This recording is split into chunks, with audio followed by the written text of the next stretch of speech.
When I graduated from St. Mary's in 1984, ended up in college in America, New York University. And with New York University, with such an incredible name, especially in the broadcast journalism business, it was a shoo-in to get an internship to other places.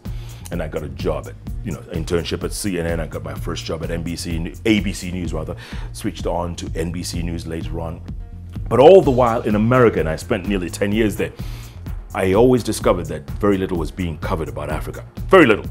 So I started applying for a job to come back. I always wanted to come back home anyway.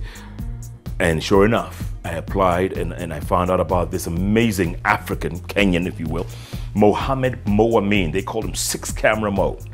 I wrote to Mo and he wrote back and he said, come back home. And I did.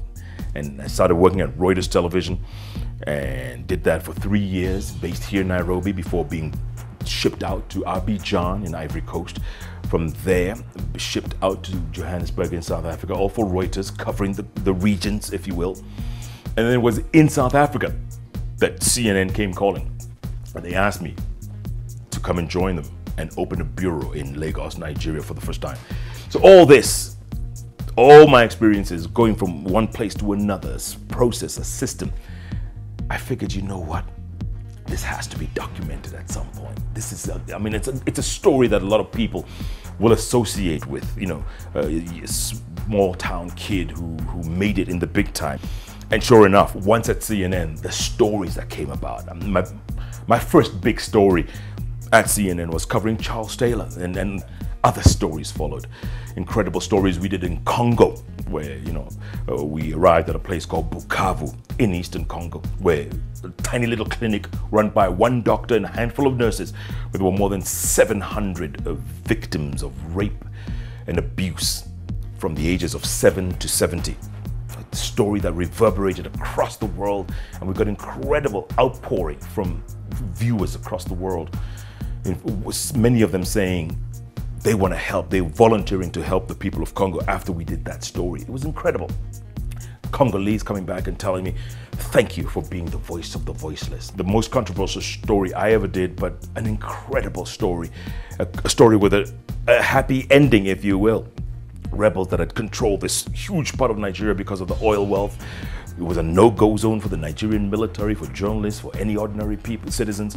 And we managed, after I had done more than a year of research, managed to get in there, do a story, meet the rebels, film them in their activities, almost get killed in the creeks of the Niger Delta. Coming out, or rather once in the creeks, filming for the first time some Filipino hostages who had been held for more than a month, who hadn't been seen on TV or hadn't been heard of. Even the Filipino government didn't know about it at the time. And we filmed that and we interviewed the rebels, interviewed the Filipino hostages, put the story together, and then flew to Abuja, stayed a good 5 days waiting for a reaction from the government, didn't get one. And then Atlanta and CNN decided, you know what? We have to go with this story. We've tried as much as we can to get a reaction from the government. Let's do the story. And we went ahead and did it. And when that story aired, it just literally blew up. I mean, everyone, the responses, the outpouring, the reaction, the outrage, if you will. And to be fair and to admit it, the Nigerian government got caught flat-footed. They were caught with egg in the face and they didn't know how to respond. And the only way they could respond was saying that we had managed the whole story.